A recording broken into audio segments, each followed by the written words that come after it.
আমার ভাইরা, আমার বন্ধুগণ, আল্লাহ রাব্বুল আলামিন পবিত্র কালামুল্লাহ শরীফে বান্দাদেরকে নিয়ে এমন করে বলছেন। এরপর আল্লাহ পাক বলেন, ওয়া ইন তাউদ্দু নি'মাতাল্লাহি লা তুহসুহা।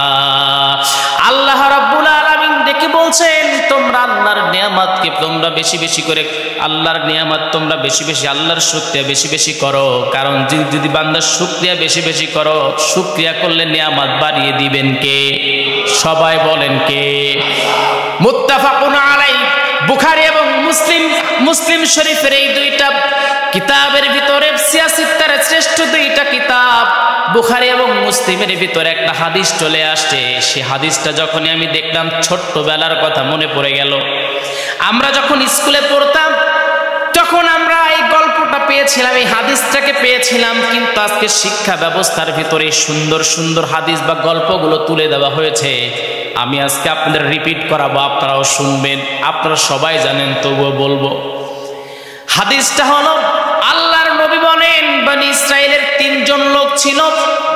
এক নম্বরে যেই লোকটা ছিল, সেই লোকটা ছিলেন ধবল রোগী, মানে কুষ্ঠরোগী, যার চামড়া ছিল সাদা। এরকম মানুষ এখনো আছে না নাই?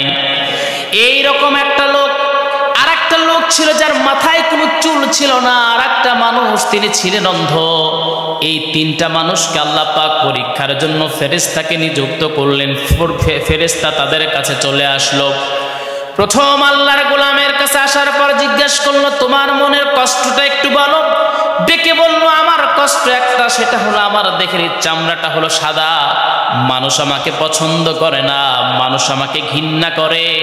যদি আল্লাহ দয়া করে, মায়া করে আমাকে যদি এই অসুস্থতা থেকে যদি আল্লাহ আমাকে শিফা দিতেন, আমি বড় খুশি হয়ে যেতাম। ফেরেশতা যখন তার দেহে যখন হাত বুলালেন, হাত বুলানোর সঙ্গে সঙ্গে আল্লাহ পাক দেহের অসুস্থ শিফায়ে আজেলা দান করলেন।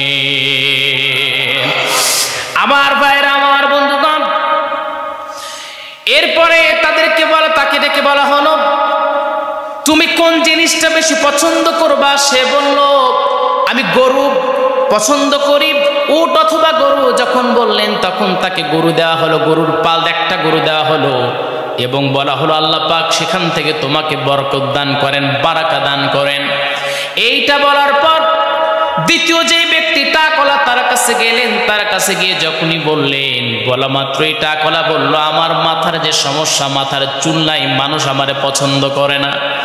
একটু যদি এটা শেফা হয়ে যেত, ভালো যদি আমি হয়ে যেতাম, তাহলে আমি বড় খুশি হয়ে যেতাম। মাথায় হাত বুলিয়ে দিলেন ফেরেশতা, সঙ্গে সঙ্গে ওই মাথায় চুল গজায় গেল। বলল, তোমার পছন্দ কি? আমার গরুর পছন্দ। তাকে একটা গরু দেওয়া হলো।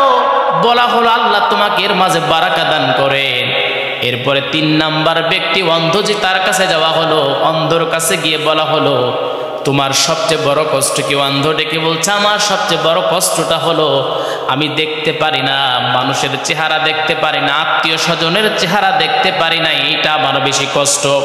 চোখে হাত বুলানোর সঙ্গে সঙ্গে তার চোখটাকে আল্লাহ পাক ভালো করে দিলেন। এরপরে বললেন, তোমার কোন জিনিসটা পছন্দ? সে বলল, আমার পছন্দ হলো একটা ছাগল অথবা দুম্বা বা ভেড়া। তাকে ছাগল দেয়া হলো। বলল, আল্লাহ পাকের মাঝে তোমাকে বারাকা দান করেন। যখন তিনি বললেন, এই তিনজন মানুষ, গরু এবং এই ছাগল, তিনটার ভিতরে আল্লাহ পাক এমন বারাকা দান করলেন, মাঠের পর মাঠ শুধু এগুলো হয়ে গেল। এইবার আল্লাহ পাক তাদেরকে পরীক্ষা নেওয়ার জন্য ফেরেশতাকে পাঠালেন। সে আগের রূপে ফেরেশতা ভিখারীর রূপে যখন প্রথম ব্যক্তির কাছে আসলেন, ডেকে বললেন, বলো, আল্লাহ কি তোমাকে এমনটা রেখেছিলেন না? আমি একজন মুসাফির, আমার কিছু টাকার প্রয়োজন, একটা গরু আমাকে দিয়ে দাও, বিক্রি করে আমি আমার গন্তব্যে পৌঁছাতে চাই। এইটা বলা মাত্রই সে বলল, না, আমি এমন ছিলাম না।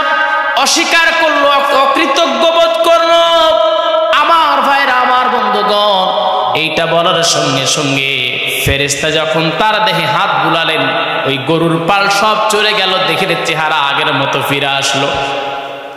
দ্বিতীয় ব্যক্তির কাছে গেল, সেম ঘটনা ঘটে গেল।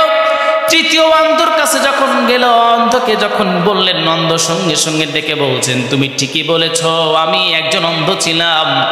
রব্বে কারিম দয়া করে মায়া করে আমাকে আল্লাহ রাব্বুল আলামিন আমার চোখটাকে ভালো করে দিয়েছেন। এরপরে আল্লাহ পাক আমাকে একটা ছাগল দিয়েছিলেন, সেই ছাগলের বিনিময়ে আমি অনেকগুলো ছাগল পেয়েছি। মাঠের পর মাঠ হয়ে গেছে, তোমার যতটুকু প্রয়োজন তুমি নিয়ে যাও। ফেরেশতা এবার ডেকে বলল, আল্লাহর গোলাম, এগুলো কোনো কিছু আমার প্রয়োজন নাই, শুধু আল্লাহ পাক তোমাদের পরীক্ষা নিলেন কতটুকু শুকরিয়া আদায় তোমরা করো। এই হাদিস থেকে বোঝা যায় আল্লাহর যে শুকরিয়া বেশি বেশি করে, রব্বে কারিম তার নিয়ামতগুলো আরো বাড়ায়া দেয়। জোরে কোন সুবহানাল্লাহ।